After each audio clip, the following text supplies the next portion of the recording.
embodiment of divine wisdom. Jesus of Nazareth, man or myth? Those who walked with him didn't seem to remember him as God's only begotten Son. They perished in the Holocaust, which came from the Jewish rising against Rome. Do the Gospels from our Bible paint him as clearly? They were written 2-3 generations after Christ, in cities elsewhere in the Mediterranean, when another image emerged, that of Jesus, the Son of God. But a different memory still lingered.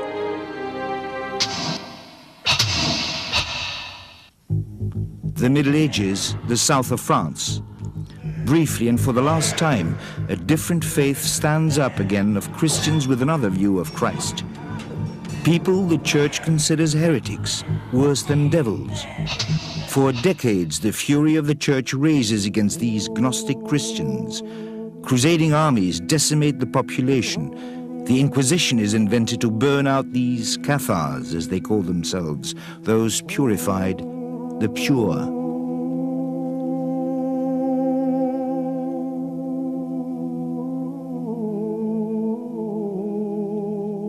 After many centuries, people now start remembering these Cathars and visit the places where they suffered. The Cathars were not forerunners of the Reformation. They were not a heresy of the Catholic faith. This was a faith that was completely different and went back to the earliest times of Christianity and even before that, when people experienced this world as a world of shadows, turned with their back towards reality, towards the true world. Man bound, unable to turn, believing the shadows he sees on the wall in front of him are reality, shadows cast by the real, divine world that goes on behind him. That is how the Greek philosopher Plato described man. Initiates of ancient mystery religions believed they could shed the ropes that bound them and find gnosis, knowledge felt in the heart, secret knowledge that transforms man and makes him become aware of the true spiritual world. They are called Gnostics. Scholars begin to recognize that quest also in earliest Christianity, before our Gospels were written, in the words of Paul, who speaks of finding Christ within, inside yourself, and in other ancient documents found almost 60 years ago in Nag Hammadi, Egypt. The books from Nag Hammadi are more important than the Dead Sea Scrolls because they throw a new light on the history of Christianity, on Jesus, and on God. The discovery of the Nag Hammadi library by 2 Egyptian peasants brought about a fundamental change in our understanding of early Christianity. Here we had 52 new manuscripts telling us about early Christianity. They were probably associated with the Egyptian Christian ministry. Books were buried to evade a wood-burning expedition in the middle of the 4th century.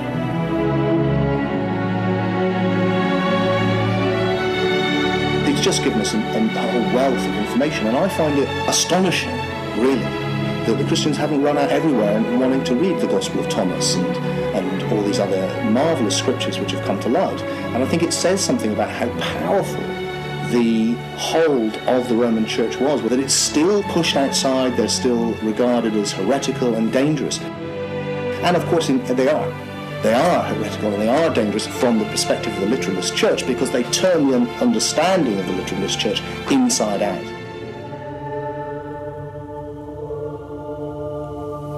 They tell us about a variety of ways in which people believed that you could find salvation by contemplating, by expanding the divine spark that's buried in each of us, communicating with God by searching inside one's own soul, an individual pursuit of the divine without the help of priests or bishops. Sounds attractive. Gnosticism is amazingly attractive. I think particularly attractive to the modern mind, because it sells a religion for the individual, not a religion brought about by a church. I think it's all out. I think this is what humans have always looked for, yearned for, to try and find divinity by themselves. But that's to oversimplify, because it is also extraordinarily complicated.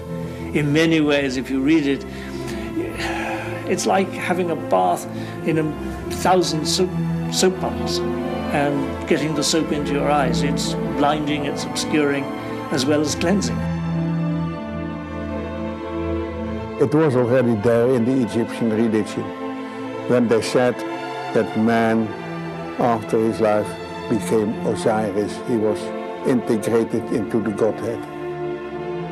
Man is a fallen God that remembers heaven. That is the concept of all mysteries of antiquity, of Isis, of Mithras, of Adonis, everything. The central point of Gnosticism is that each of us is born with a divine spark inside us, and the duty of the believer is to try to find that divine spark, to get into touch with God by looking inside ourselves. Gnosis means self-knowledge. What is self-knowledge? Ecstasy? Psychoanalysis? What is it? It's very difficult to explain what self-knowledge is and how to come by it. It's not like psychoanalysis. It's not an intellectual exploration of the soul. It's not ecstasy. It's quiet contemplation by oneself, sometimes with the help of a leader, of who you are and how God made you, what God is like. It's a quietist, it's a single individual self-searching.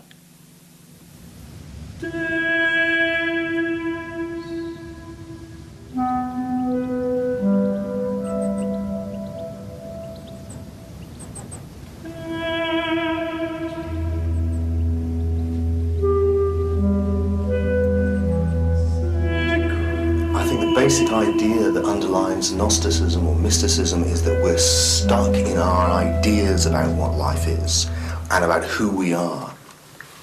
And coming down into an environment like this knocks you out of your ordinary mindset. You're face to face with perhaps the greatest mystery, death, the idea that you will cease to exist as a physical form, and it pushes you out of your ideas into a direct encounter with the absolute mystery from which everything comes, the mystery that we are, the mystery that it is. But why seek this in this darkness and these corridors? I think it triggers the mystical experience with excitement of darkness and light and candles and the echoing chambers. It's all part of putting you into that mystical state. As Aristotle says about the mysteries, you don't go there to learn something, you go there to experience something. If you think of it as just being an intellectual process, you're missing the point. It's something far grander than that.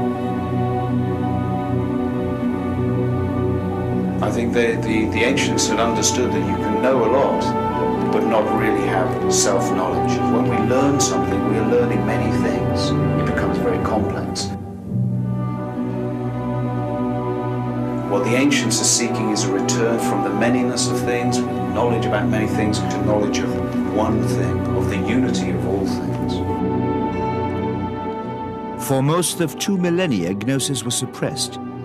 We mainly knew about it from the fulminations of church fathers, but the find of Nag Hammadi in 1945 forever changes the way we look upon the origins of Christianity.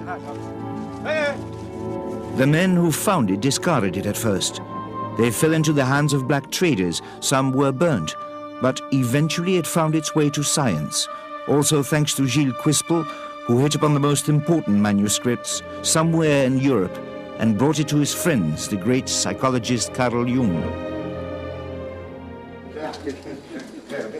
They now gather dust in a small room in Cairo, opened maybe once in 10 years and only in the company of an officer of the museums, the police, the secret police and a judge. Quispel is most welcome. All of the Nag Hammadi manuscripts were published when he gave back the most precious one, the Gospel of Thomas, with the words of Jesus.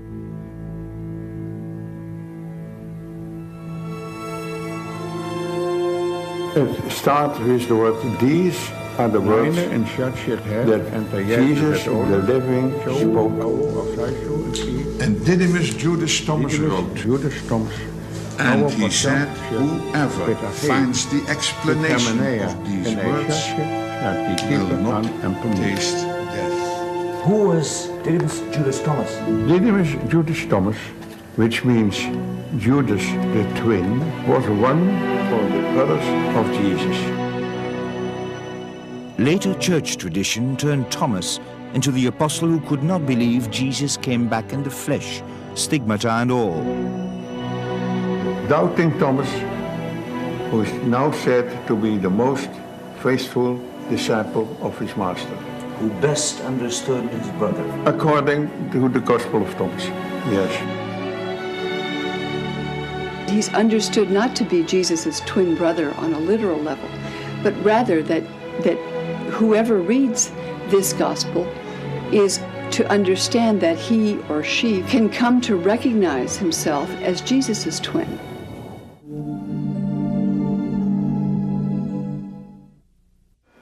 What does that Gospel of Thomas say? Well, the Gospel of Thomas is a collection of sayings which promises to reveal something.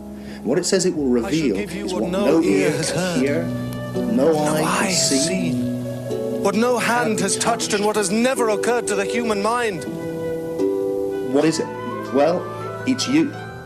You are the thing you can't hear, see, your essence, consciousness itself. And I think this is the key thing, if you want to understand what Christianity is actually about and what paganism is actually about, is to understand that it's a journey of self-knowledge. And this was the great injunction which the god Apollo gave to the pagans at the Oracle of Delphi, to search for the gnosis, self-knowledge, know yourself. And the same with the Christians. And what they're looking for is the part of you which cannot die. It's not that you're going to be granted something you don't already have. It's discovering that you are already immortal, because your essence is not the body. If you discover what you really are, you discover God, you discover the divine, you discover God within. You appear to be a body, but you are consciousness. And the consciousness witnesses birth, witnesses death, in fact, many times over, because all of the Gnostics, including the Christian Gnostics, believed in reincarnation. And this process happened a bit like waking up and going to sleep. You were in a cycle of different bodies coming and going. But you were not ever the body. You were with a consciousness which witnessed this. So you were never born and couldn't possibly die. All separate things are an expression of one thing. So all human beings are images, or the word they use is eidolon. They are an image of the one daemon or spirit. A reflection of the divine. Not a reflection so much as the divine become conscious of itself. Become conscious. They use the term for the Father of the dazzling darkness. If you imagine light with nothing to reflect on, it's dark. So light in itself is dark, and they use this term dazzling darkness. Pure potentiality. Just light. Just consciousness, with nothing to be conscious of. When that creates for itself something to be conscious of, or something, or as light, something to reflect on, the universe comes into being. And this one consciousness of God expresses itself in all conscious beings. So all of us are images, eidolons of the one consciousness of that is the universe, that is everything, which is God. Christian myth as we have it, on the contrary, emphasizes a deep gulf between man and God. God is God, and we are mere mortals.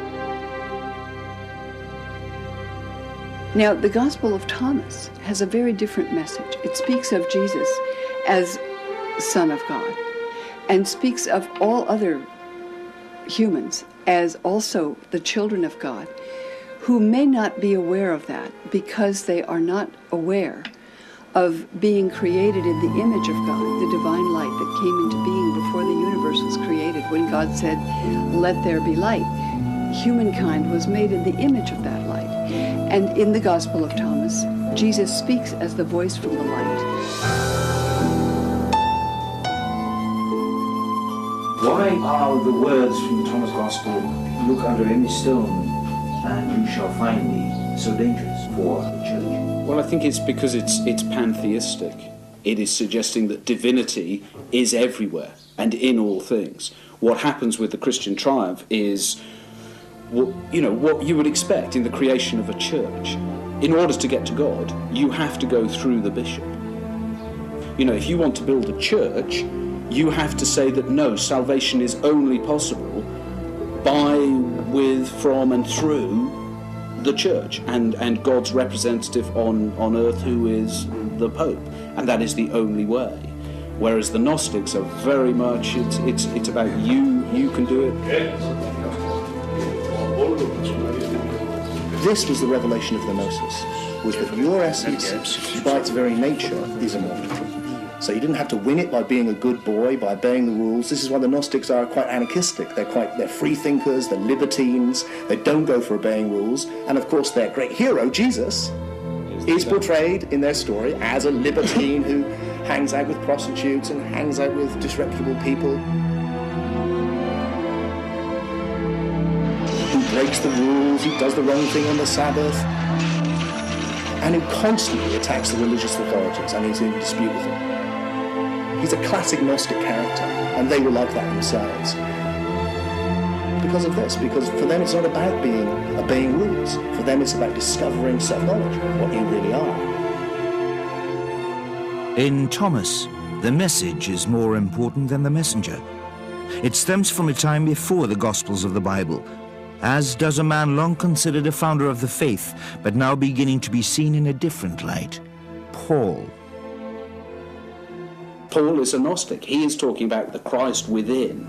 He's talking about immortality in the mystery school teaching, because Paul is existing before the literal story. Paul is a completely misconceived character in history. At the time of Paul, we would say that there is no split between Gnosticism and literalism, because literalism hasn't developed. There is no literal Jesus at this time.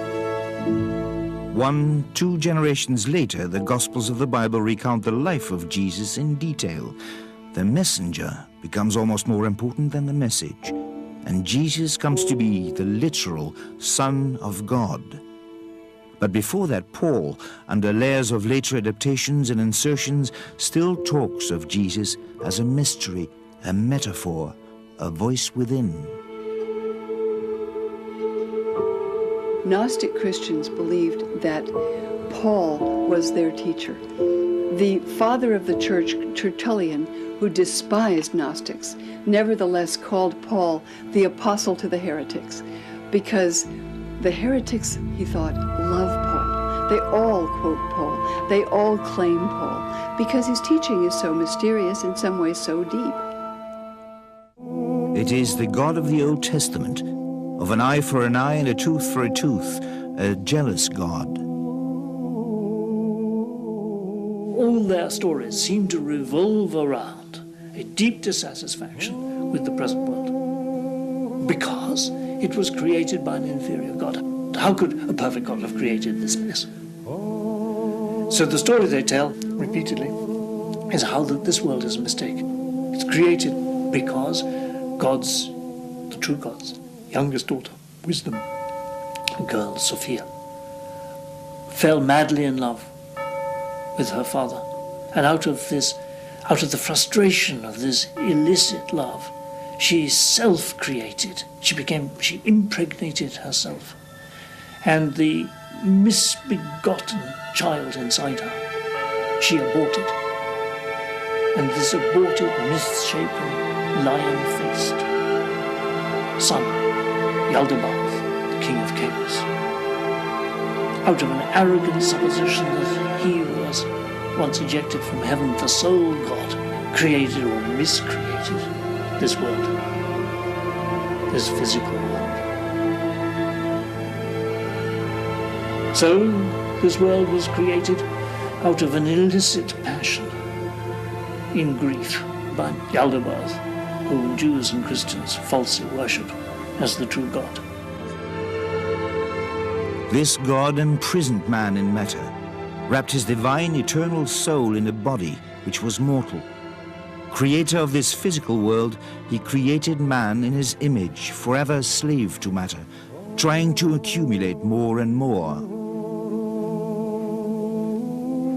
The good God, the true God, out of the kindness of his mercy, sent Jesus to redeem humanity from the mistaken ideas of Yaldabaoth. When these Jews of Alexandria had become Christians, Jesus appealed to their deepest selves. They said, "Who knows himself knows God." Whether man, myth or metaphor, in the figure of Jesus lay also the seed of dissent. Around his person, a battle of ideas ensued that would drive the two views apart. Certainly, one of the greatest struggles that the followers of Jesus had to contend with was the question of why Jesus died in the dreadful way that he did. And in these Orthodox communities, the only way they could make religious sense out of it is to speak of it as an atonement sacrifice. But it could only be important as an atonement sacrifice if everyone needed atonement for sin. So Christians developed the idea that everyone must have sinned dreadfully beyond the capacity of making any atonement of any kind. And therefore that God's own Messiah died as an atonement sacrifice for the sin of the world became a very compelling way of understanding his crucifixion. It brought a crucial new element into the relationship between man and the divine: sin. The central element in the Christian message, its lever, is the degree to which it instills guilt, that God is there watching, knowing not only what we do, but what we think. I think Christianity is quite exceptional in the degree to which the all-seeing God observes and punishes, is said to punish, believers for faults of thought, for sins of the mind. Sin and guilt gave rise to a creed in which hell became imaginable, fear of God, and admonishments of priests. It was not an idea the Gnostics wished to share. The word sinner doesn't figure in their dictionary. The Gospel of Thomas speaks not so much of the discontinuity between God and ourselves, but of humans created in the divine image, and therefore having a sort of innate connectedness, affinity with the divine. Man is a fallen God that remembers heaven. That is the concept of all mysteries of antiquity and also of gnosis. The word sin doesn't find a place. That doesn't mean, of course, that we're sinless or divine, but rather that we can find our way to God when we find our way to ourselves. And for what sins we commit or what wrongs we do, there are means of redress. But to make sin so essential that Jesus had to die to redeem us, argument focused on an ancient myth, Adam and Eve, and the first sin which made man mortal. Christians dwell upon the sinfulness of Eve, the wicked woman, much more than Jews do. Before Orthodox Christianity, sin hadn't been such an issue. Jewish rabbis, pagans, Gnostic teachers basically agreed that we have in us the capacity to follow or to disobey God. We have the good impulse and the evil impulse. And that was understood to be a human condition. There's a great debate about it, because some Christians thought it was crazy. This is eating an apple, one minor disobedience, and for that millennia of Christians are condemned by God to an inferior existence rather than living in paradise. It's a completely disproportionate punishment.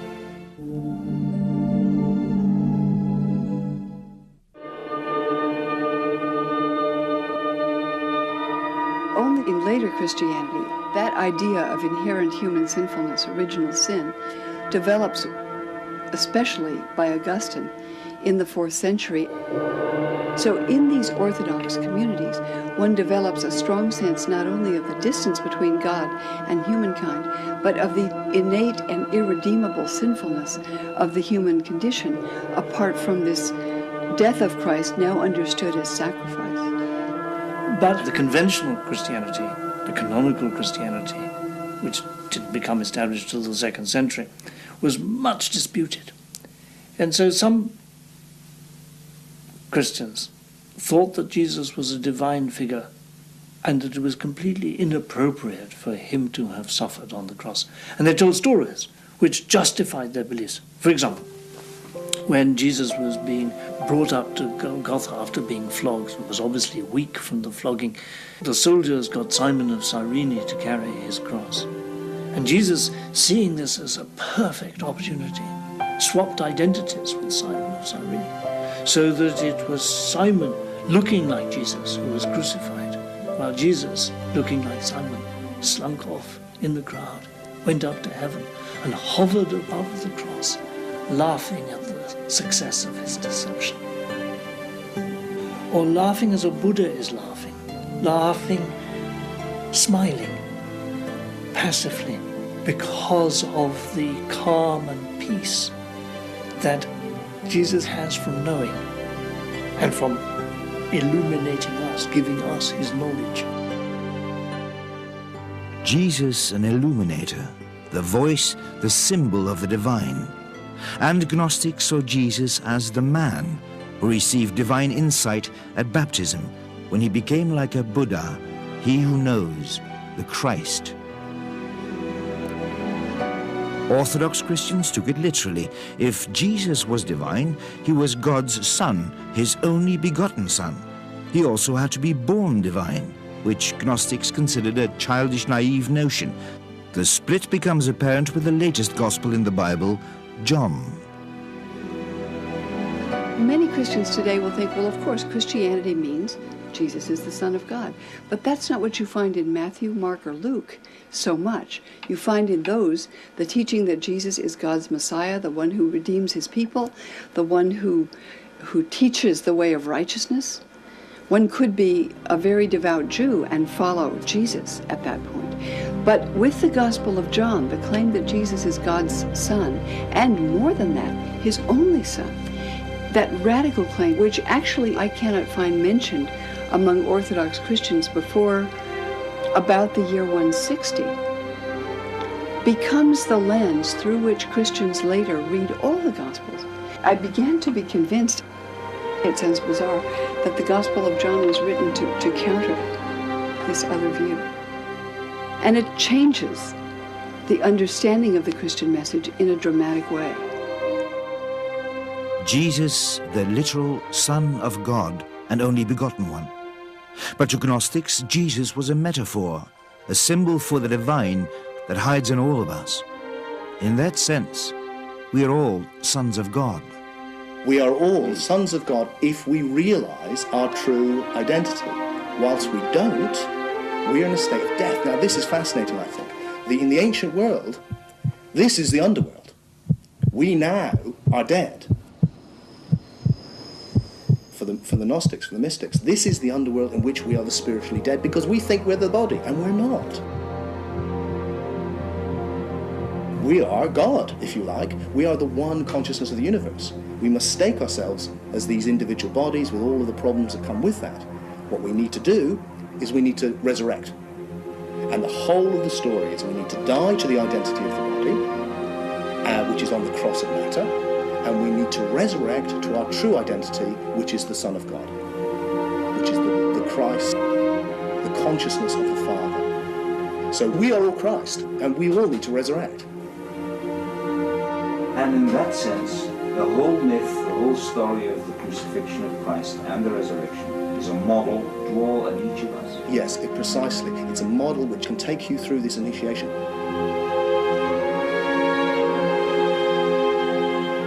But again, this difference. With the literalist Christians, very quickly this becomes the rather macabre idea that at the end of time, somehow you will resurrect into your body and will be a physical body again. Because that's what they think happened to Jesus. It's a natural correlate. He came back in his physical body, having died literally, and that's literally what will happen to you. Or if it will happen to you if you understand the Christian message. The Gnostics, of course, are saying the complete opposite. If you don't understand the Christian message, you will come back into a body through reincarnation. If you do understand the Christian message, you will realize that you are not the body in the first place, but you are the Christ. We are all one, and there will be no need to go through this circle of reincarnation. Almost a different faith, an opposite approach. Which came first? Which was the origin?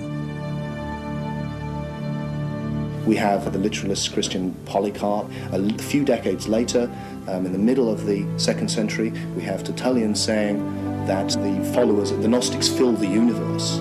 So you get this idea, actually, rather than this literalist church, which is the traditional picture, of course, that the literalist church followed from the apostles, Peter and all those characters, and that the Gnostics were a much later deviation, they kind of went pagan.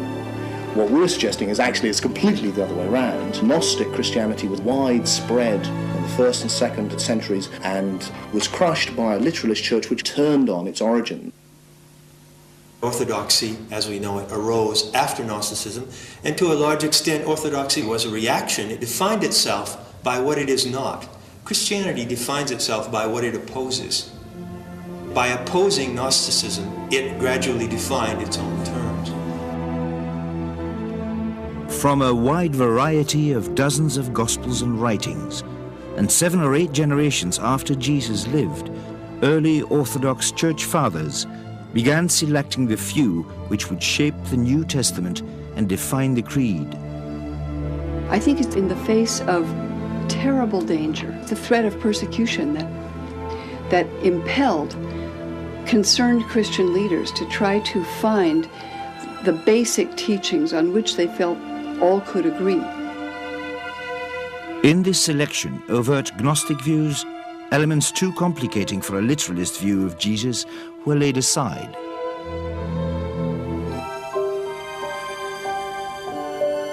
In the figure of Jesus, for instance, we get that the phrase which is plastered over more churches, I expect, than any other phrase, which no one comes to the Father but by me, which in the hands of Gnostics is the teaching that to come to God you have to go through what this figure represents in you.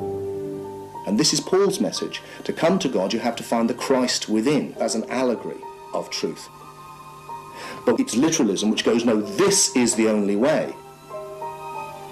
And I think once you have this idea of a literal incarnation of the Son of God, not a mythic incarnation of the Son of God, then the correlate of that is that for their own good, you must save the souls of others, and everyone must be led to believe this, or forced to believe this indeed, for their own good. So you get a divine injunction to be authoritarian. The debate was very peculiar. Christians took everything personally, because that is the nature of Christianity. But when you personalize divinity, you bring to divinity all the anger, judgments, resentment, and aggression that exists in human personality. Heretic! Christians got violently upset because they took it personally that their Savior was being denied. Gnostics just wanted to find out what was the truth. The difficulty Gnostics face is that because they are individually searching for salvation by themselves, they're not organized, they're not united. Gnostics, they attacked the views of the early Christians. The Christians did not simply attack the views of the Gnostics in return, they attacked the Gnostics themselves.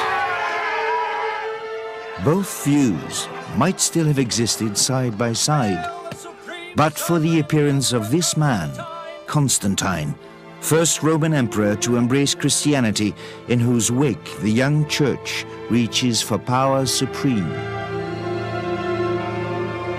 The story goes that Constantine had a vision, a dream, in which he saw the sign of the cross in the sky, and he was convinced that if he became a Christian and used this emblem for his troops, he would win a battle against his rival pagan emperor.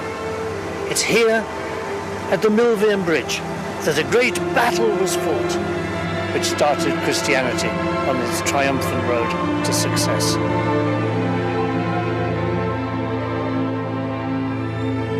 The Council of Nicaea 324. Emperor Constantine settles all differences about the creed. Fellow ministers, we believe in one Lord, Jesus Christ, the Son of God, God from God. 3 centuries after he lived, Jesus is proclaimed to be the Son of God by imperial decree. All other opinions are forbidden. When Christianity allies with the state to create a religious monopoly, that's when Christianity becomes radically different. One would say triumphant, successful, but for the fact that once the church is allied with the state, it begins to commit the very crimes that it has complained about for the first 300 years of its existence. It persecutes, it kills for religion. It has to become a hierarchical, oppressive institution.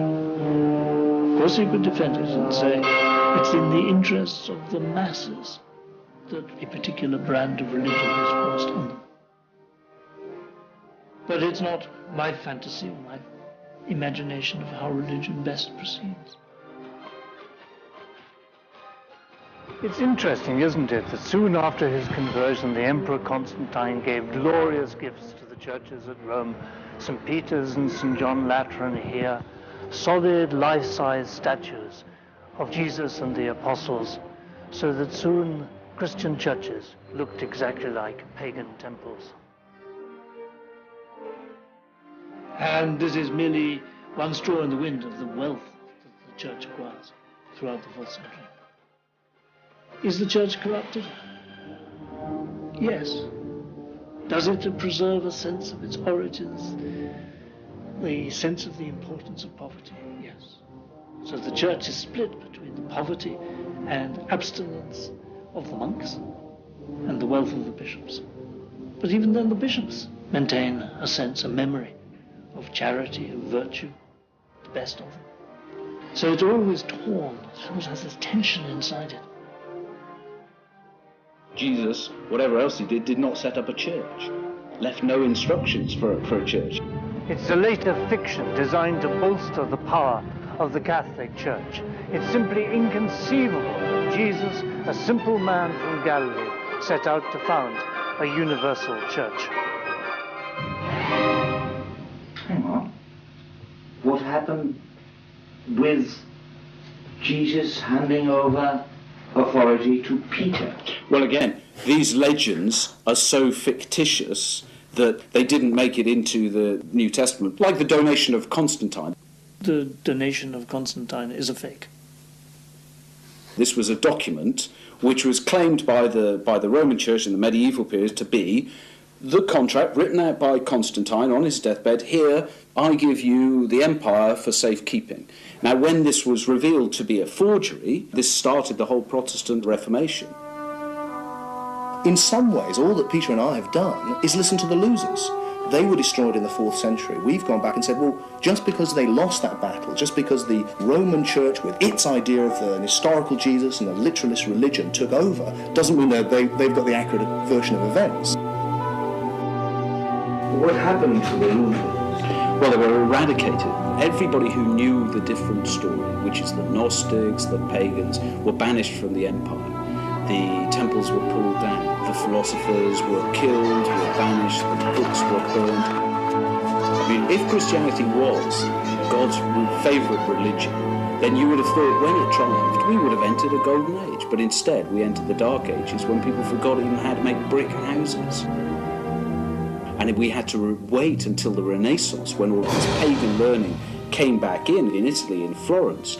The books of Plato, which had been banished for 1,000 years, came back, the Hermetica, and suddenly Botticelli was painting pictures of pagan gods, and we call it the rebirth of Western culture, because this is when we got back to the place we had been before Christianity triumphed. Belief in the Jesus story was originally only a first step in Christian spirituality, the outer mystery. The significance was to be explained by an enlightened teacher when the student was spiritually ripe, a mystical knowledge of God beyond mere dogma. Although there are many great Christian mystics of later centuries who have intuitively seen through to this deeper symbolic level, as a culture we've kept only the outer mysteries. It seems to me we have kept the form, but we have lost the meaning. As churches become empty, people seek elsewhere, sometimes as far as the other side of the world, not realizing an ancient tradition which sought the same lies deep within our past and addresses similar people. Certain fathers of the church, like Irenaeus in his famous 5 volumes against the heretics, attempts to identify Gnostics and say they're really not Christians, they're heretics. They have special characteristics. First of all, they love to read and interpret Scripture. Second, they look to their own intuitions, revelations, and dreams and believe that they are receiving intimations about the divine. Third, they are constantly seeking. They're continually open to new exploration. Now, one could have said the same about people that are called New Age, but certainly philosophers were expected to inquire and keep asking. Asking, one finds a tradition eradicated, interrupted for many, many centuries, complicated for us today, sometimes bewildering. All of this is pretty difficult to comprehend for modern man. Dear friend, there is no shortcut to gnosis and no instant nirvana. He made me laugh with that, the old gentleman. And he was right, of course. Every great world religious tradition, whether it's Hinduism, Buddhism, Islam, Judaism, has both the teaching for everyone, exoteric teaching, which every adherent of that faith is supposed to follow, and esoteric or mystical teaching. The only one that lacks that, in a way, is Western Christianity. I think it's unfortunate that that path, which many people find necessary for their own integrity and development, has been regarded as either heretical or a path leading nowhere.